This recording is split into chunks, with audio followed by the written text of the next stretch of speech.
그래도 웃어요. 사랑하는 서지역 식구들 안녕하세요. 2025년 9월 14일 믿음의 기초를 든든히 세우는 서지역 소식지입니다.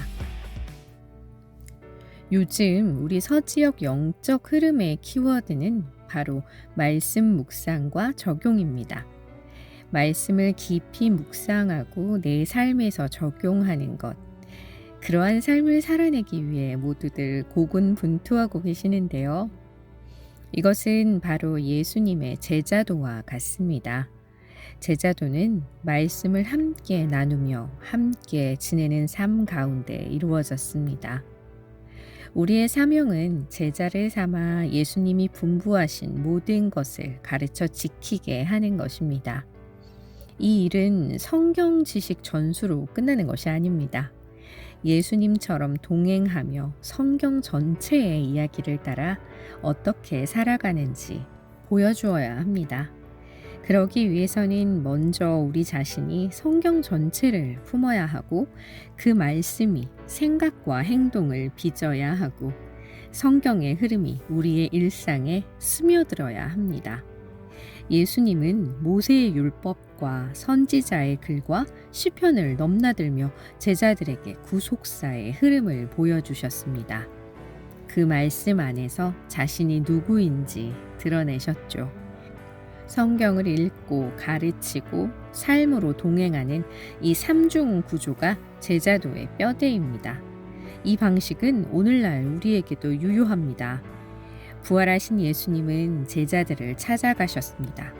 특히 누가복음 24장을 보면 예수님은 두려움과 의심 속에 있던 제자들에게 나타나셔서 먼저 그들의 평안을 선포하시고 그들을 꾸짖거나 질책하지 않으시고 오히려 성경을 열어 설명하셨습니다. 우리가 성경을 제대로 읽지 않으면 제자도는 지식에 머물고 맙니다. 그러나 말씀을 읽으며 하나님의 이야기 속에 잠기면 예수님의 방식대로 살아가는 제자가 될 수 있습니다. 성경 읽기의 기초 핵심은 3가지입니다. 첫째는 성경 전체를 읽는 것이고, 둘째는 예수님이 누구신지를 질문하는 것, 그리고 셋째는 그분을 믿는 것입니다. 예수님의 제자들은 성경의 중요성을 이미 알고 있었습니다. 그러나 성경이 예수님이 누구신지를 증언하는 책인지는 몰랐습니다. 성경은 유대인도 불신자도 읽습니다. 예수님의 제자라면 성경 전체에서 그분이 누구신지를 생각하며 읽어야 합니다. 이는 예수님께로 나아가는 일로 이어집니다. 성경 전체가 예수님의 이야기임을 확인했다면 그 다음 할 일은 예수님을 믿는 것입니다. 그분이 성경에서 말씀하시는 그리스도, 곧 구원자이심을 믿는 것입니다. 예수님은 두 제자와 엠마오로 가는 길에서도 강조하셨습니다. 예수님이 성경을 풀어주시자 말씀은 지식이 아닌 사건으로 다가왔고 그 안에서 그들은 새로 태어났습니다. 성경 읽기의 완성은 깨달은 것을 전하고 내 삶에 적용하는 데 있습니다. 이 일은 교회를 세우는 데까지 나아갑니다. 성경 전체를 통해 예수님을 발견하고 그분이 바로 하나님께서 약속하신 그리스도이심을 선포하고 삶으로 살아내는 데까지 나아가는 여정입니다. 말씀 묵상과 적용, 그리고 기도, 이것은 우리의 사명입니다. 말씀과 기도가 영원한 짝꿍이라는 건 두말할 필요가 없겠죠? 이번 주 성경 암송 구절입니다. 우리가 주목하는 것은 보이는 것이 아니요 보이지 않는 것이니 보이는 것은 잠깐이요 보이지 않는 것은 영원함이라. 고린도후서 4장 18절 말씀. 아멘. 이번 주 소식지는요, 우리 소식지 팀에서 항상 애쓰고 계시는 두 분께서 글을 써주셨습니다. 먼저 서지역 센터장이자 소식지의 편집을 담당하고 계시는 성인희 집사님의 글입니다. 주님이 주인 되시는 행복한 가정을 꿈꾸며 라는 제목의 글 읽어볼게요. 요즘 들어 사춘기인 다나, 다뉴리의 오고 가는 말투와 대화가 심상치 않다는 것을 느끼게 된다. 서로에 대한 불평, 불만을 쏟아내며 자신의 행동을 정당화하면서 서로에 대한 잘잘못만을 따지고 있는 모습들이 최근 많이 보였다. 한 번은 퇴근하고 돌아왔는데 사소한 일로 시작해서 베개를 던지며 다치는 일까지 벌어져서 화가 머리끝까지 난 적이 있다. 이날은 스스로의 감정을 다스리기가 정말 힘들었다. 다시 마음을 추스르고 화해를 시켜보고자 앉혀놓고 소통의 장을 열게 되었지만 아직 서로에 대한 섭섭한 감정이 남아있는 상태에서 형식적인 사과는 아무런 효과도 없어서 화해의 장은 엉망이 되어버렸다.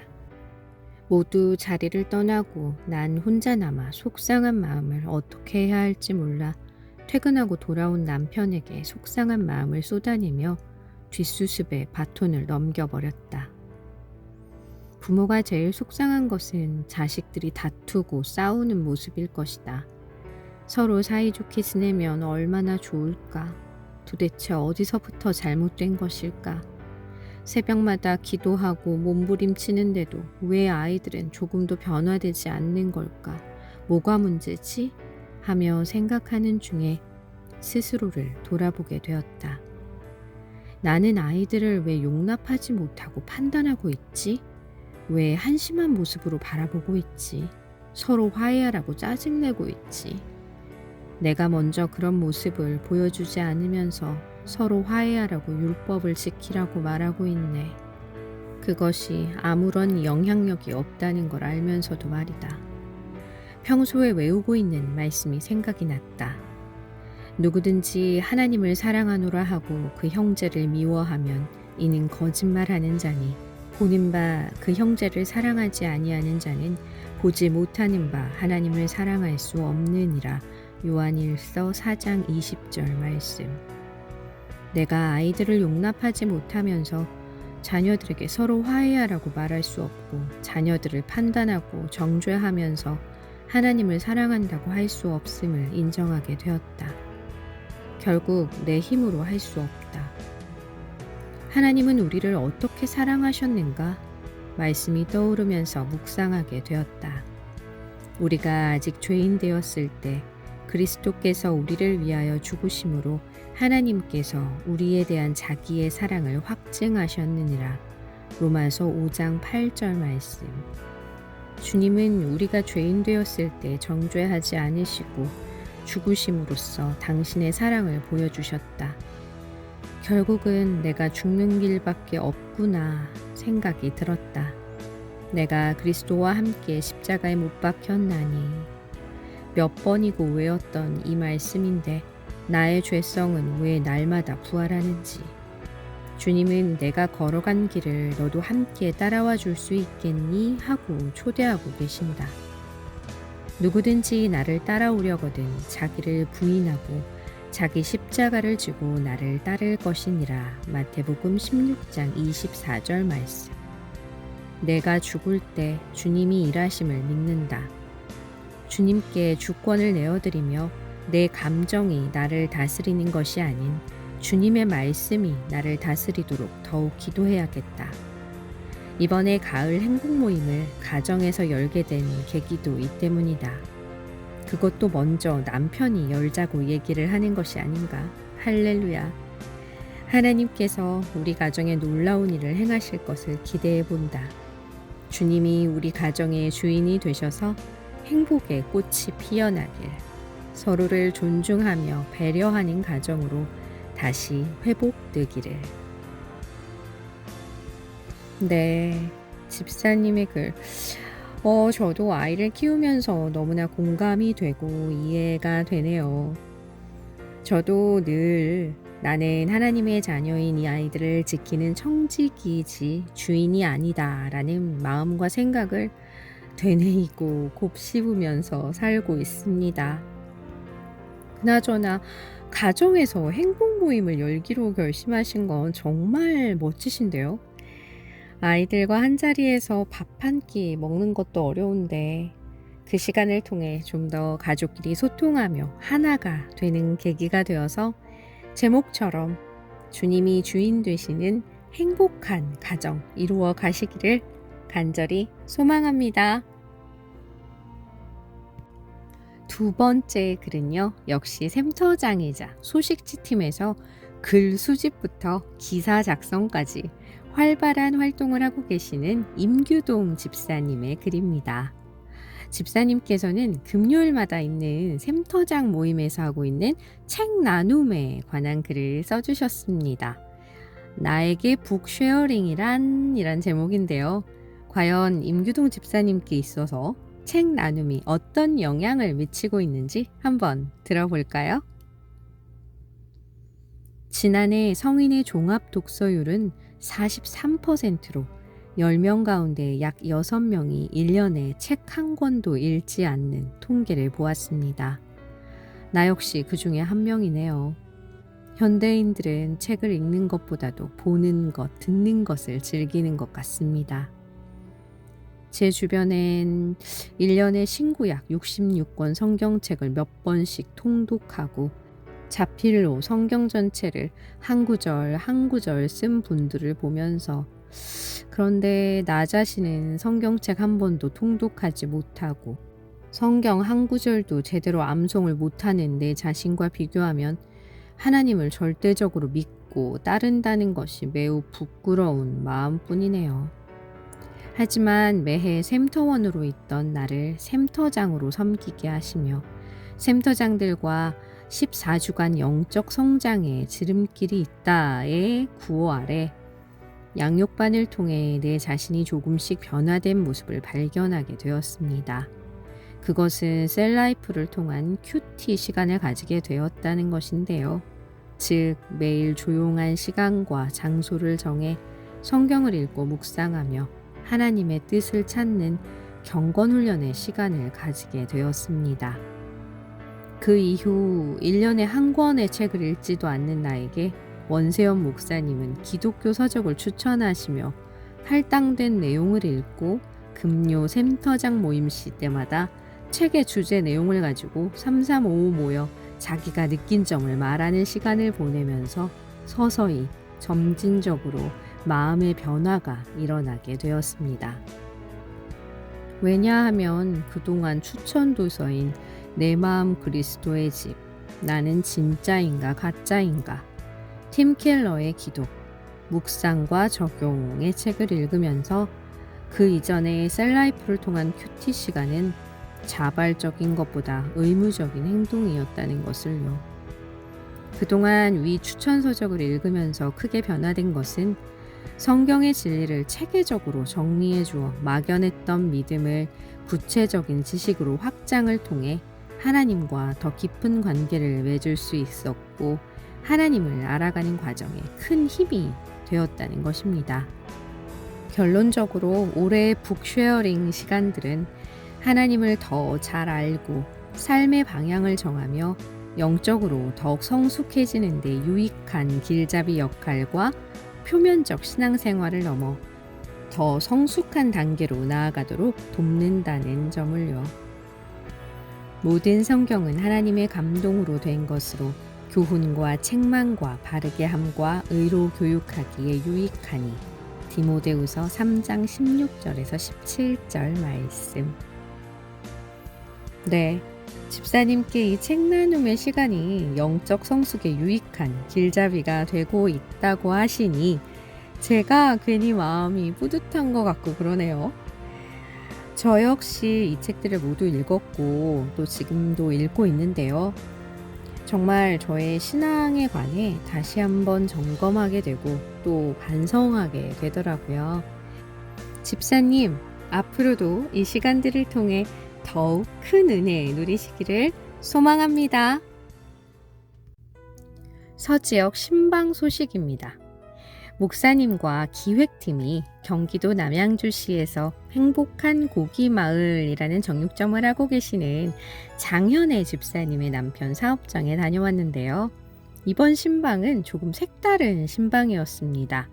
믿지 않으시는 남편분에게 좀 더 가깝게 다가가기 위해서 기존의 신방 예배의 틀이 아닌 홈쇼핑 촬영이라는 컨셉으로 가게 되었습니다. 사업장 홍보도 해드릴 수 있고 요즘처럼 어려운 시기에 서로 도우며 살아가자는 취지의 최초의 맞춤형 신방이었는데요. 이번 신방에서 남편분께서도 반갑게 맞아주시고 훈훈한 분위기 가운데 모든 것들이 잘 진행되었다고 합니다. 남편분은 지난 귀빈 초청 주일에 베스트로 오시기도 했었는데요.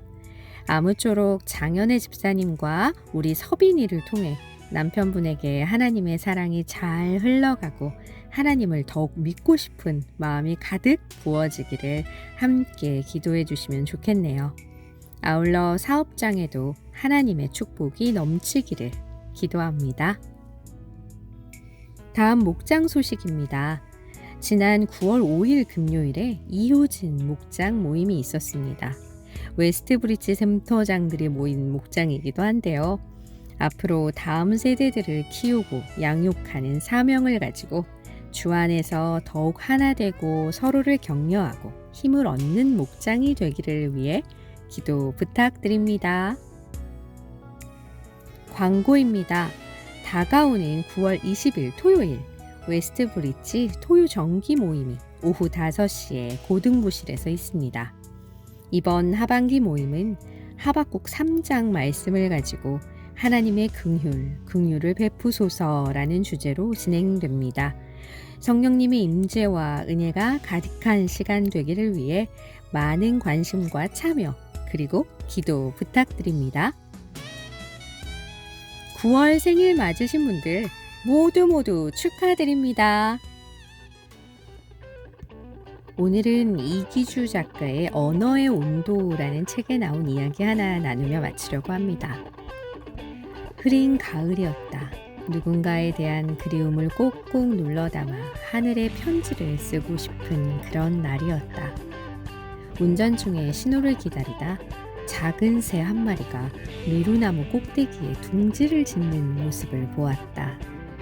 녀석은 제 몸 길이보다 기다란 나뭇가지를 쉴 새 없이 운반하며 얽히설키 보금자리를 엿고 있었다.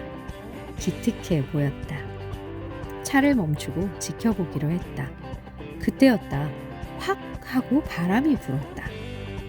미루나무가 여러 갈래로 흔들리자 녀석이 애써 쌓아 올린 나뭇가지에서 서너 개 가지가 떨어져 나와 땅바닥으로 곤두박질했다. 궁금했다. 녀석은 왜 하필 이런 날 집을 짓는 걸까? 날씨도 좋지 않은데. 집에 돌아와 조류 관련 서적을 뒤적였다. 일부 조류는 비바람이 부는 날을 일부러 골라 둥지를 짓는다고 했다. 바보 같아서가 아니다. 악천후에도 견딜 수 있는 튼실한 집을 짓기 위해서다. 내가 목격한 새도 그러한 연유로 흐린 하늘을 가리며 날개짓을 한 게 아닌가 싶다. 나뭇가지와 돌멩이뿐만 아니라 비와 바람을 둥지의 재료로 삼아가며 비가 쏟아지고 바람이 부는 악천후 같은 계절을 보내고 있으신가요? 또 그 가운데 열심히 살아가고 계신가요? 고난이 유익이다라는 말이 있죠. 어쩌면 우리의 고난은 더욱 견고하고 든든한 믿음을 얻기 위한 과정이 아닐까요? 새도 자신의 튼실한 집을 위해 일부러 비와 바람 가득한 날을 택하는데 하나님의 자녀인 우리들은 내 앞에 닥친 어려움들에 더욱 담대하게 하나님을 의지하며 나아가야 하지 않을까요? 그럼 이번 한 주간도 주님이 주시는 새 힘을 얻어 승리하시기를 바라며 9월 14일 서지역 소식지 브리핑을 마치겠습니다. 그래도 웃어요.